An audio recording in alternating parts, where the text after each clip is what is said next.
Selamat pagi sahabat yang terkasih di dalam Tuhan. Mari kita awali aktivitas pada hari ini dengan bersama-sama bersaat teduh di dalam doa pagi.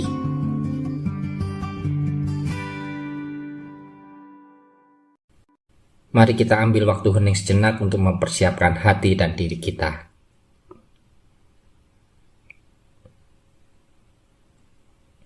Kami bersyukur ya Tuhan untuk anugerah hari yang Tuhan berikan pada hari ini dengan kondisi tubuh yang baik, yang sehat, dan semangat untuk menjalani aktivitas pada hari ini.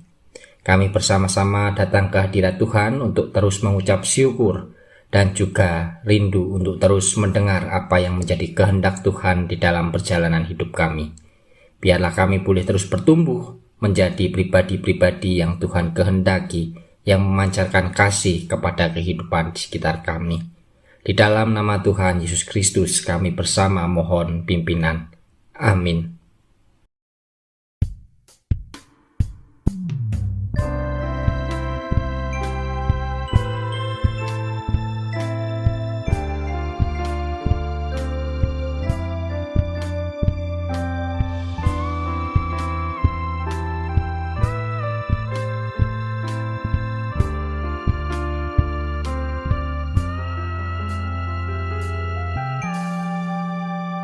Indah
Firman Tuhan yang akan kita renungkan didasarkan dari Lukas pasal 2 ayat 1 sampai yang ke-20. Lukas pasal 2 ayat 1 sampai yang ke-20. Demikian firman Tuhan. Pada waktu itu Kaisar Agustus mengeluarkan suatu perintah, menyuruh mendaftarkan semua orang di seluruh dunia. Inilah pendaftaran yang pertama kali diadakan sewaktu Kirenius menjadi wali negeri di Syria. Maka pergilah semua orang mendaftarkan diri, masing-masing di kotanya sendiri. Demikian juga Yusuf pergi dari kota Nazaret di Galilea ke Yudea ke kota Daud yang bernama Bethlehem, karena ia berasal dari keluarga dan keturunan Daud, supaya didaftarkan bersama-sama dengan Maria tunangannya yang sedang mengandung. Ketika mereka di situ, tibalah waktunya bagi Maria untuk bersalin. Dan ia melahirkan seorang anak laki-laki, anaknya yang sulung, lalu dibungkusnya dengan lampin dan dibaringkannya di dalam palungan, karena tidak ada tempat bagi mereka di rumah penginapan. Di daerah itu ada gembala-gembala yang tinggal di padang menjaga kawanan ternak mereka pada waktu malam. Tiba-tiba berdirilah seorang malaikat Tuhan di dekat mereka dan kemuliaan Tuhan bersinar meliputi mereka. Dan mereka menjadi sangat ketakutan. Lalu kata malaikat itu kepada mereka, "Jangan takut, sebab sesungguhnya aku memberitakan kepadamu kesukaan besar untuk seluruh bangsa. Hari ini telah lahir bagimu juru selamat, yaitu Kristus Tuhan di kota Daud. Dan inilah tandanya bagimu. Kamu akan menjumpai seorang bayi dibungkus dengan lampin dan terbaring di dalam palungan." Dan tiba-tiba tampaklah bersama-sama dengan malaikat itu sejumlah besar bala tentara sorga yang memuji Allah, katanya, "Kemuliaan bagi Allah di tempat yang maha tinggi, dan damai sejahtera di bumi di antara manusia yang berkenan kepadanya." Setelah malaikat-malaikat itu meninggalkan mereka dan kembali ke surga, gembala-gembala itu berkata seorang kepada yang lain, "Marilah kita pergi ke Bethlehem untuk melihat apa yang terjadi di sana, seperti yang diberitahukan Tuhan kepada kita." Lalu mereka cepat-cepat berangkat dan menjumpai Maria dan Yusuf dan bayi itu yang sedang berbaring di dalam palungan. Dan ketika mereka melihatnya, mereka memberitahukan apa yang telah dikatakan kepada mereka tentang anak itu. Dan semua orang yang mendengarnya heran tentang apa yang dikatakan gembala-gembala itu kepada mereka. Tetapi Maria menyimpan segala perkara itu di dalam hatinya dan merenungkannya. Maka kembalilah gembala-gembala itu sambil memuji dan memuliakan Allah, karena segala sesuatu yang mereka dengar dan mereka lihat, semuanya sesuai dengan apa yang telah dikatakan kepada mereka. Demikianlah firman Tuhan. Berbahagialah kita yang masih membaca, merenungkan dan melakukan firman Tuhan itu di dalam kehidupan setiap hari. Maranatha. Sahabat yang terkasih di dalam Tuhan, tak terasa sebentar lagi kita akan memperingati dan merayakan Natal. Bagi umat Kristen, Natal itu menjadi momen yang sangat penting dan spesial yang menjadi bagian dari kehidupan pribadi. Pada saat Natal, kita mengikuti ibadah yang meriah dan berkesan dengan berkumpul dan berjumpa banyak orang di gereja. Pada saat Natal, ada juga keluarga-keluarga yang saling berkumpul dan menghabiskan momen liburan bersama. Sungguh, Natal menjadi sebuah momen yang ditunggu-tunggu oleh banyak orang Kristen. Bukankah kita, sahabat, juga merasakan dan sedang menantikan hal yang demikian? Mari kita mengingat dan membayangkan peristiwa yang terjadi pada 2000 tahun yang lampau. Ketika bayi Yesus dilahirkan, ketika Allah hadir di tengah-tengah kehidupan manusia. Pada waktu itu suasana malam sungguh sangat hening dan terbatas pada keadaan. Setibanya di Bethlehem, ketika Yusuf dan Maria ingin mengikuti sensus penduduk yang pertama kali diadakan di negeri itu, tibalah waktunya bagi Maria untuk bersalin. Disebutkan dalam bacaan Alkitab kita bahwa Yusuf dan Maria tidak mendapatkan tempat dalam penginapan, sehingga ia harus melahirkan bayi Yesus di tempat yang terbatas dan membungkus bayi itu dengan lampin dan menaruhnya di dalam palungan, agar bayi Yesus tetap merasa hangat.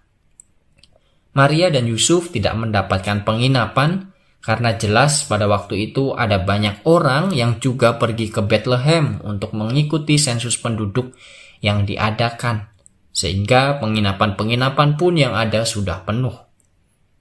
Maka dari itu, keadaan yang terbatas dan tidak memungkinkan bagi Maria untuk mendapatkan tempat yang layak untuk bersalin, sahabat. Dari kisah ini kita belajar Allah menunjukkan kepada kita bahwa Ia memilih hadir dalam keterbatasan dan di tempat yang tidak selayaknya. Sedangkan di tempat yang berbeda dalam bacaan kita, kabar sukacita akan kelahiran Juru Selamat Mesias itu diwartakan oleh malaikat-malaikatnya kepada para gembala yang sedang beristirahat di padang bersama dengan kawanan ternaknya dalam heningnya suasana malam. Alkitab mencatat pewartaan kabar sukacita itu kepada para gembala bukan tanpa alasan. Karena gembala dalam Alkitab kita disimbolkan atau menyimbolkan orang-orang golongan kelas bawah dalam strata sosial dan ekonomi pada saat itu. Meskipun diceritakan seorang gembala menggembalakan kawanan ternak, namun ternak yang mereka gembalakan itu belum tentu menjadi milik mereka atau kepunyaan mereka. Mereka hanya bekerja pada seorang tuan untuk menggembalakan, mencarikan makan kawanan ternak tersebut. Menggembalakan kawanan ternak sudah merupakan pekerjaan bagi orang-orang pada waktu itu, dan disinilah pekerjaan yang diambil atau dimiliki oleh orang-orang golongan kelas bawah. Namun, meskipun mereka dari golongan kelas bawah, mereka mendapatkan keistimewaan. Apa itu? Mendengar kabar sukacita kedatangan Juru Selamat yang langsung disampaikan oleh para malaikat Tuhan. Sahabat, Natal itu tidak selalu berbicara tentang kemeriahan. Malahan sejak mula berita sukacita Natal tersiar, ada dalam keadaan yang terbatas dan dalam sebuah suasana kesederhanaan. Namun ajakan untuk menghidupi kesederhanaan tidak bermakna kita harus menjadi orang yang miskin. Sederhana itu adalah tentang bagaimana cara kita bisa merasa cukup dengan apa yang kita miliki. Begitu juga kita merasa cukup dengan apa yang sudah kita punya. Gemerlap dan penak-pernik kehidupan yang semakin berkembang mampu membuat kita terus merasa haus akan memiliki dan mendapatkan hal yang lebih menarik. Hedonisme, konsumtivisme tak jarang menjadi gaya hidup kita.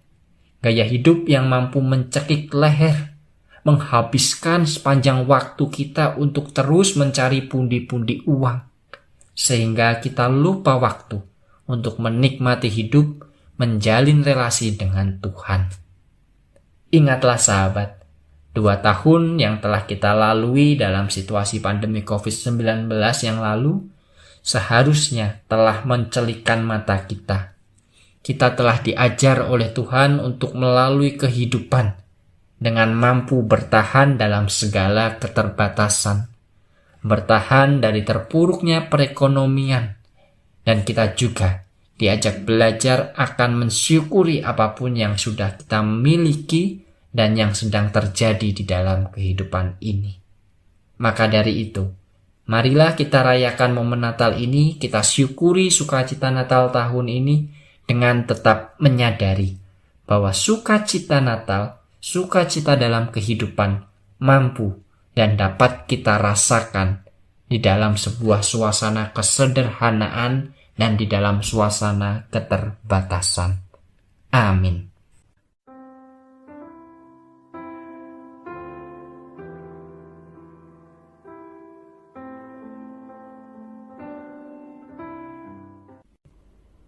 Tuhan, kami bersyukur pada pagi hari ini kami boleh beribadah kepada Tuhan.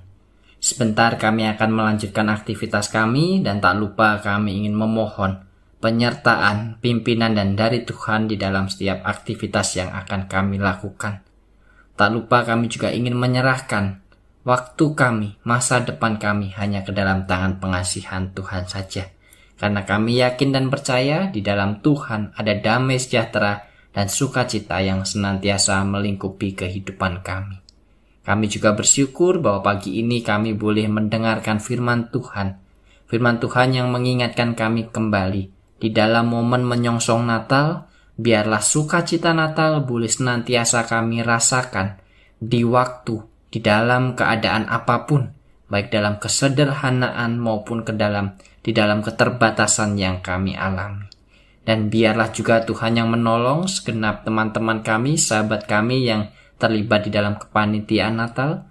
Biarlah mereka boleh bersama-sama menyiapkan, merencanakan, dan juga melangsungkan setiap pembinaan iman di dalam momen Natal ini dengan baik, dengan lancar. Terima kasih ya Tuhan. Kami serahkan doa kami ini hanya ke dalam tangan pengasihan Tuhan saja. Di dalam nama Tuhan Yesus Kristus kami berdoa dan memohon. Amin.